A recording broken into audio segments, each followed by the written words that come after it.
CBS 라디오 김현정의 뉴스 쇼. 광주로 가보겠습니다. 광주. 지난달 30일 광주에서요. 한 남성이 8명의 남성들에게 둘러싸여서 주먹과 발로 수십 차례 구타당한 사건 여러분 기억하시죠? 워낙 잔혹한 동영상이어서 굉장히 충격이 컸는데 그런데 그 사건이 발생한 지 20여일 만에 새로운 사실들이 밝혀지기 시작했습니다. 먼저 가해자 8명은 모두 폭력 조직에 가입이 돼 있었다. 다시 말해서 조폭이었다는 거고요. 또 수술 중에 피해자의 눈 깊은 곳에서 3-4cm의 나무 조각이 나왔다. 그러니까 이 얘기는 눈을 고의적으로 찔렀다, 나뭇가지로. 이런 가능성이 제기가 된 거죠. 피해자는 호소하고 있습니다. 가해자에게 상해 혐의 그거 아니다. 살인미수 혐의를 적용시켜달라. 자, 피해자 측의 법률 대리인이세요. 김경은 변호사 연결을 해보겠습니다. 김 변호사님 안녕하세요. 네, 안녕하십니까. 사건 발생 한 20여일 지났고 제가 초기에 듣기로는 실명 위기다 여기까지는 들었거든요. 예. 지금 눈 상태가 어떤 건가요? 현재 그 피해자가 아직도 말을 제대로 하지 못하고 대소변을 혼자 가리지 못하고 있는 상태입니다. 특히나 이제 손가락이나 나뭇가지로 양쪽 눈을 심하게 찔려서 한쪽 눈은 사실상 실명 상태이며 나머지 눈도 시야가 흐리답니다. 한쪽 눈 아예 실명 상태예요? 위기가 아니고? 병원에서는 오른쪽 눈의 시신경이 손상되어서 시력 회복이 어렵다고 판단했습니다. 사실상 실명 상태로 병원은 진단을 하였습니다. 그 대소변까지 보기 어렵다는 거는 그러니까 장기 손상이 심하다는 얘기입니까? 걸어 다니기 힘들 정도로 계속 활동을 하기 힘들 정도의 상황입니다. 그래서 너만 맞은 것이 아니라 몸 전체를 맞았기 때문에 아직도 움직이기가 힘든 상황이 있습니다. 그렇군요. 눈에서 3-4cm의 나무 조각이 나왔다는 건 이건 무슨 말이에요? 그 피해자가 2018년 5월 17일 날 조선대학교 병원에서 전신 마취를 한 후에 눈 수술을 받았습니다. 눈 주위에 뼈가 무너져서 이 뼈를 복원시키는 수술을 받았는데 이 과정 중에서 상처 깊은 곳까지 개보가서 보다가 피해자의 눈 안쪽에서 이 2.5cm 이상의 크기의 나뭇가지들이 남아있었고 이를 제거하는 수술을 하였습니다. 그러니까 초반에도 뭐 당연히 눈에 있는 거 소독도 하고 이렇게 했을 텐데 그때 발견되지 않은 깊숙한 곳 수술하다 보니까 2.5cm 이상의 나무 조각 여러 개가 나온 겁니까? 예, 맞습니다. 일단은 이제 이런 부분들이 나왔기 때문에 어제 기자회견에서 이 상황을 설명하고 검찰청에 추가 증거와 진단서를 사진 등을 모두 제출하였습니다. 깊은 곳에서 그런 나무 조각이 튀어나왔다는 거는 그러니까 뭐 싸우다가 이게 튕겨져서 들어간 게 아니라 의도적으로 찔렀다고 보시는 거예요? 눈에서 이렇게 기다란 나무 조각이 발견이 됐다는 것은 가해자가 나뭇가지 손에 들고 큰 힘으로 피해자의 눈을 찔렀고 이 충격으로 나뭇가지가 부러져서 이 눈 안쪽에 남아있었다는 말입니다. 아이고. 즉 가해자의 주장과는 달리 폭행을 당한 피해자가 생명의 위협을 느끼고 살려달라고 말을 했음에도 이 나뭇가지 이용해서 피해자의 눈을 강하게 찔렀고 결국은 사실상 실명 상태에 이렇게 만들었다는 것입니다. 아유, 그런 거군요. 또 하나 새로 드러난 사실은 뭐냐면 가해자 8명이 모두 폭력 조직에 가입해 있었다. 한마디로 조폭이다. 이거 사실 확인이 된 건가요? 사건 발생 20여일 지난 21일 광산경찰서에서 광주 집단 폭행 사건 가해자 8명이 조직폭력단체에 가입한 사실을 확인했다 이렇게 밝혔습니다. 아니 사실은 폭행 장면을 보자마자 국민들이 그랬어요. 네티즌들도 그러고.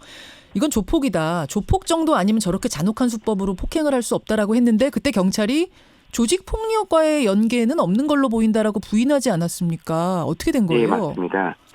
일반적으로 경찰서에서는 조직폭력단체 계보를 관리하고 있습니다. 이 당시 경찰은 본인들이 관리하고 있는 조직폭력 계보에 올라와 있지 않았기 때문에 범죄단체가 아닌 것으로 아마 봤던 것 같습니다.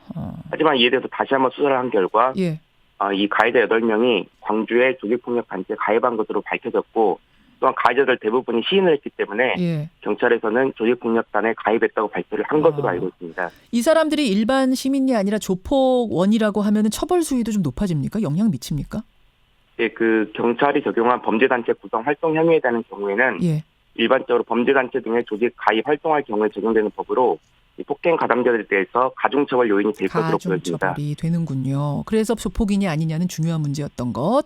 자, 이렇게 새로운 사실들이 나왔습니다. 그런데 지금 경찰이 적용한 혐의는 공동상해 혐의라면서 이게 쉽게 말해서 집단 폭행으로 다친 거다 이런 거죠? 예, 맞습니다. 피해자 측은 살인미수를 적용시켜달라 이렇게 주장하고 계시네요. 그 살인죄 범위에 대해서 대법원 판례 입장은 자기 행위로 인해서 피해자가 사망할 수 있다는 사실을 인식, 예견하는 것만으로 족하고 예. 사망을 원하거나 목적으로 할 필요는 없고 확정적 고의가 아니라 불확정적인 미필적 고의로도 족하다는 입장입니다. 아까 살인을 하려는 목적이 없어도 살인 미수가 될 수 있다고요? 예, 맞습니다. 그럼 확정적 고의가 아니라 상대방이 죽을 수도 있다는 걸 인식하는 것만으로, 예견하는 것만으로도 미필적 고의로 살인 미수가 될 수가 있습니다. 예. 이 사건에 대해서 좀 적용을 해보면 이 당시의 가해자들이 자신들의 행위로 인해서 피해자가 죽을 수 있다는 것을 인식 예견했을 뿐만 아니라 예. 피해자가 살려달라는 말을 여러 번 하였습니다. 그럼에도 너는 오늘 죽는 날이다 죽어 하면서 손가락과 위험한 물건이 나뭇가지로 눈을 찔렀고 예. 기절에 이를 정도로까지 폭행을 가했습니다. 그래서 이런 부분들은 살인 미수로 보는 부분이 상당히 있다고 보여지고 경찰에서는 이를 너무 좁게 해석했다고 보여집니다. 너무 법리 해석을 좁게 한 거 아니냐. 그러니까 경찰이 지금 조폭이라는 사실도 너무 늦게 지금 발표를 했고 또 계속 살인 미수를 주장하는데 집단 폭행으로만 가는 것도 그렇고 좀 봐주기 수사 뭐 이런 생각을 하시는 거예요? 부실 수사 같은 걸 생각하시는 거예요? 일단은 이제 피해자가 살려달라는 예언을 여러 번 했고 이럼에도 너는 오늘 죽는 날이다 하면서 손가락과 위험한 물건이 나뭇가지로 양쪽 눈을 찔렀고 이랬다면 이런 부분은 살인 미수를 적용해야 되는 부분이 맞습니다. 그런데 이 당시의 수사기관에서는 피해자의 진술 외에 CCTV나 피 묻은 나뭇가지가 발견되지 않았다는 점을 들어서 살인미수 혐의를 적용하지 않았습니다. 그래서 이렇게 살인미수 혐의를 아주 좁은 관점에서 적용했던 부분이랑 여러 공동상해만을 성취한 부분을 상당히 아쉬운 점으로 보여집니다. 참 그 피해자 남성분이 하여튼 걱정이 크게 됩니다. 지금 정확히 나이가 몇 살이죠? 지금 이제 만으로는 31살입니다. 31살. 그냥 평범한 회사원이었잖아요. 예, 맞습니다. 지금 실명 상태니까 뭐 당연히 회사도 못 가고 뭐 걸어 다니지 못할 정도니까. 이 피해자 가족들 다 뭐라고 하세요? 어떤 상태세요? 일단은 이제 피해자는 이 당시에 지옥을 경험했다 그럽니다.